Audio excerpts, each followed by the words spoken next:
We continue our reading of Lest We Forget, a daily devotional by author George R. Knight.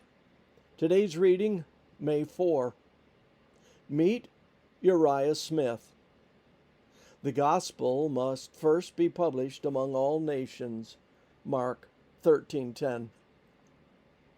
Uriah Smith, 1832 to 1903, would become one of the foremost Seventh-day Adventists in setting the denomination's message before the world in print. He got off to kind of a rough start. At an early age, he had to have his left leg amputated halfway between the thigh and knee.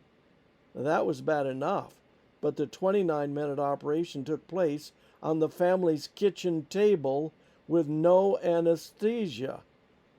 All he had for comfort was his mother's hand.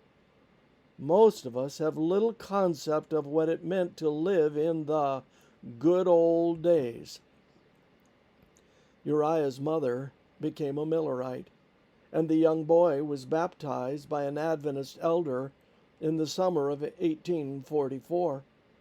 The hope of October 1844 deeply impressed him, but when Jesus didn't come, he gave up his Adventism and he set about educating himself for a good place on earth.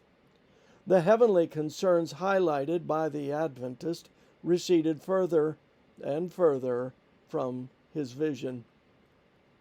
At age 16, he entered Phillips Academy at Exeter, New Hampshire, one of the most prestigious private schools, secondary schools of its day. Many of the nation's greats have walked through its doors as students. The ambitious young Uriah fully intended to enter Harvard College after graduation. He was aiming at a teaching career in one of the nation's highest schools and certainly had the intelligence for the role. But God had other plans for the young intellectual, and so did his mother. We saw some weeks ago how Uriah's sister, Annie, had been led to Adventism through her mother's prayers, a dream given to both Annie and Joseph Bates, and Bates' aggressive evangelistic activities. Annie joined the Sabbatarians in 1852, and thereafter the talented Uriah also had her influence to contend with.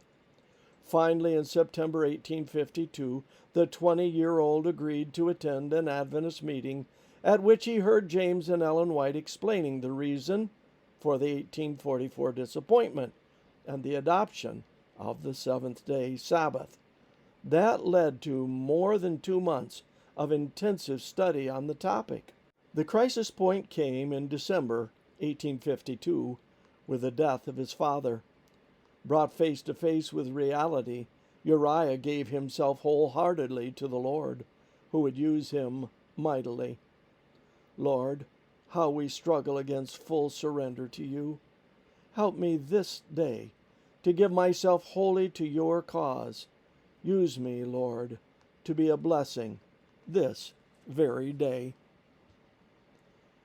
This concludes our reading today of Lest We Forget.